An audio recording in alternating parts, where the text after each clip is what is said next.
This Civic Media podcast is sponsored by UW Organ and Tissue Donation. Organ donations are desperately needed, and now is the right time to become an organ donor. Talk to your family. Get the dot. Save lives. Go to heroicdeed.com.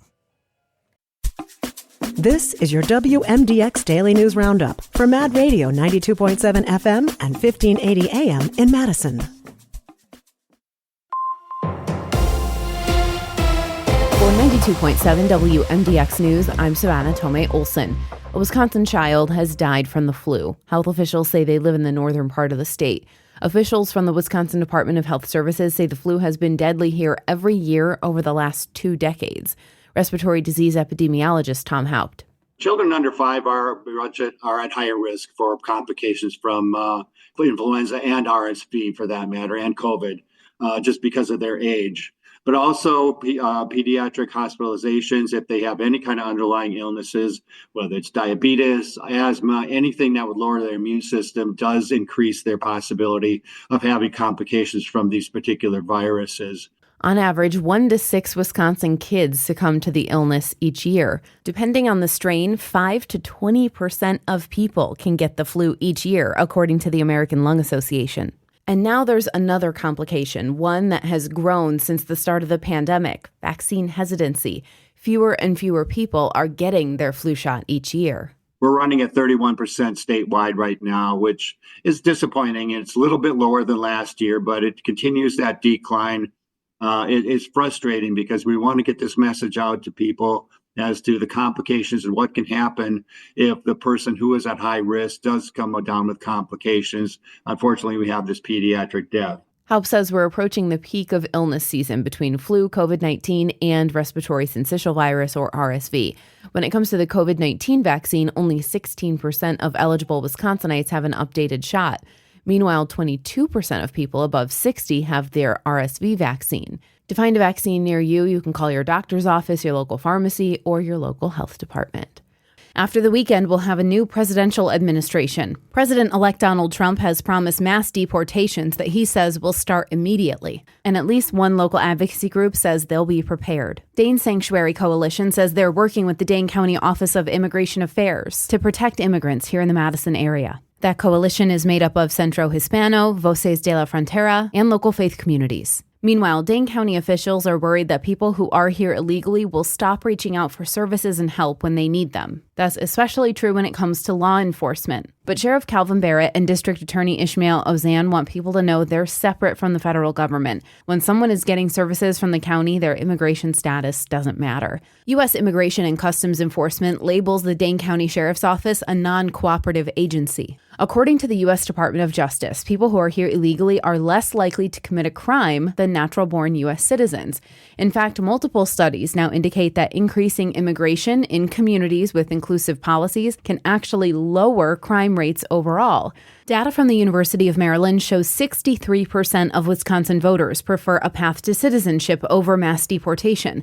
And that's true on both sides of the aisle. Even a majority of Wisconsin Republicans prefer a pathway to citizenship. It's estimated that 70% of Wisconsin's dairy workforce is made up of immigrants. And one item at the top of his agenda is a new set of tariffs. If implemented, they would probably lead to higher prices at the pump. Jimmy Kuska reports.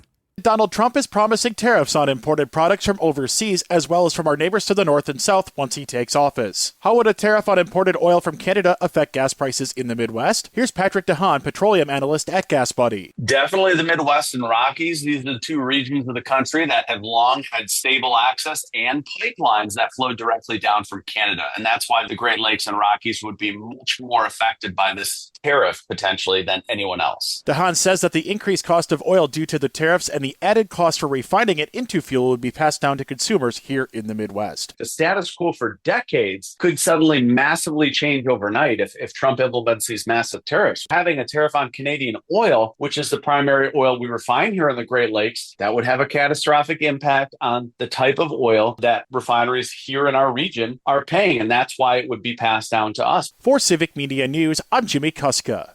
And the lights at Olin Park are now all packed up. Donations actually dropped this year for the Fantasy and Lights for the first time in a few years, but attendance stayed steady.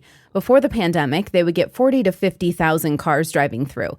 In the height of COVID-19 precautions, attendance shot up 70 or 80,000 cars. It was the perfect thing. You were staying in your car with your pod, and it's stayed there ever since. Organizers believe a higher cost of living contributed to lower donations this year.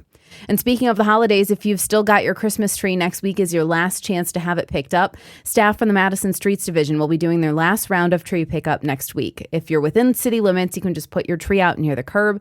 They'll be out there grabbing them all week long. I'm Savannah Tomei Olson. You're listening to 92.7 WMDX News. The Packers fire a coach. Hi, I'm Mike Clemens with Sports NFL. Although the Packers' defense improved the past year, there's been criticism they didn't put enough pressure on quarterbacks. Defensive line coach Jason Rebovich fired after 3 years in Green Bay. Meanwhile, defensive back Jair Alexander has missed nearly half the games the past 2 seasons due to injury. GM Brian Gutekunst asked, will Jair be back? We're at the beginning stages of just kind of gathering information as a whole, before we start looking at next year and how we're going to lay this thing out. And Bob Uecker has died after a 2-year battle with lung cancer. Uecker would have been 91 next Saturday. He beat pancreatic cancer, which nobody beats. But he had another cancer now, and he did the job right to the end, which is extraordinary. And I kept trying to tell him to slow down, Kurt. There were days he would go have radiation treatment, then come to the ballpark and broadcast the game. It's unbelievable. That's Brewers owner Mark Antanasio with Sports on Mike Clemens.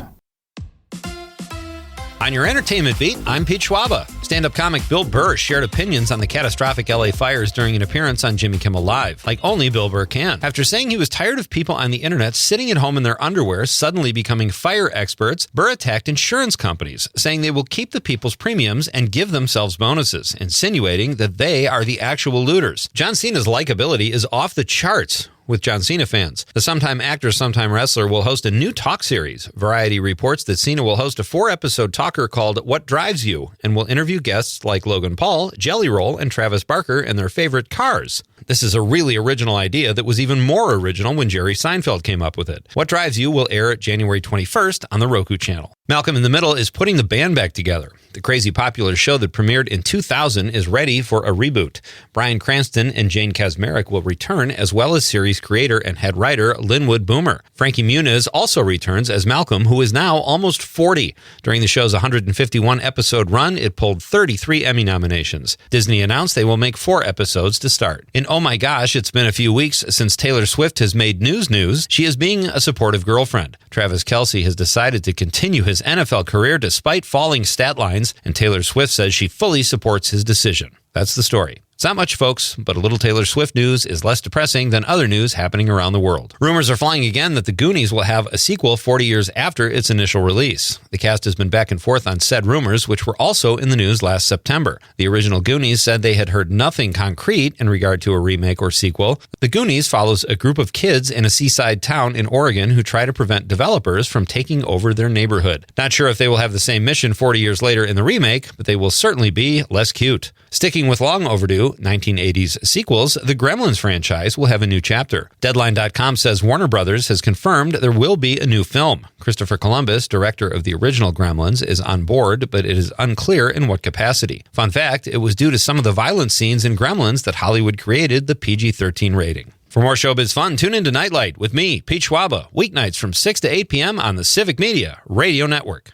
It is going to be warmer but windy today. Some sunshine this morning. Clouds will increase this afternoon with a high right around 40 this afternoon. Tonight it gets colder with a low of 12. Tomorrow sunny, windy 17. We're going to drop to 3 below Sunday with a high on Sunday afternoon right around 0. I'm meteorologist Sean Cable. Temperature now 30. That's your WMDX Daily News Roundup from Civic Media.